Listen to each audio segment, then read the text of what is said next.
Hello സ്നേഹമുള്ളവരെ, Christmas വളരെ അടുത്തിരിക്കുകയാണ്. നമ്മളൊക്കെ പുൽക്കൂടൊക്കെ ഉണ്ടാക്കുന്ന തിരക്കിലായിരിക്കും. ഇനിയും ഉണ്ടാക്കാത്തവർ എത്രയും പെട്ടെന്ന് ഉണ്ടാക്കുക.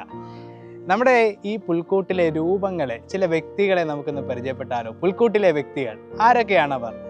പണ്ടൊക്കെ നമ്മുടെ മൺരൂപങ്ങളായിരുന്നു നമ്മുടെ ക്രിബസെറ്റിലൊക്കെ. ഇപ്പോൾ തുണി കൊണ്ടൊക്കെ ഉണ്ടാക്കിയ ക്യൂട്ട് രൂപങ്ങളാണ്.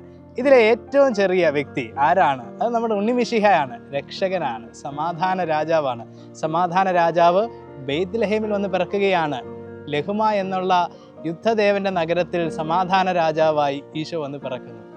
അവിടെ ഈശോയ്ക്ക് തണലായിട്ട് ആരാണ്? ദൈവഹിതത്തിന് സമ്പൂർണ്ണമായിട്ട് സമർപ്പിച്ച യൗസേപ്പ് പിതാവും പരിശുദ്ധ അമ്മയുമാണ്. ദൈവഹിതത്തോടെ യേശു പറഞ്ഞവർ. ഇവർക്ക് ചുറ്റിലും നിൽക്കുന്നത് ആരാണ്? ഈ ദൂതുമായിട്ട് ഇവരുടെ മുമ്പിലേക്ക് എത്തുന്ന ഗബ്രിയേൽ. ഗബ്രിയേൽ യഥാർത്ഥത്തിൽ ദൈവമനുഷ്യനാണ്, ദൈവത്തിന്റെ ശക്തി അറിയിക്കുന്ന ആളാണ്. ആ ഗബ്രിയേൽ ദൂതന്റെ സാന്നിധ്യമാണ് ഇവിടെയുള്ളത്. പിന്നെയുള്ളവരാണ് ഈ ജ്ഞാനികൾ പേർഷ്യയിൽ നിന്ന് വന്നവരാണ്. വിജാതീയ വിശുദ്ധരാണവർ. അവരുടെ കയ്യിലുള്ളത് പൊന്നു, മീറ, കുന്തിരിക്കം.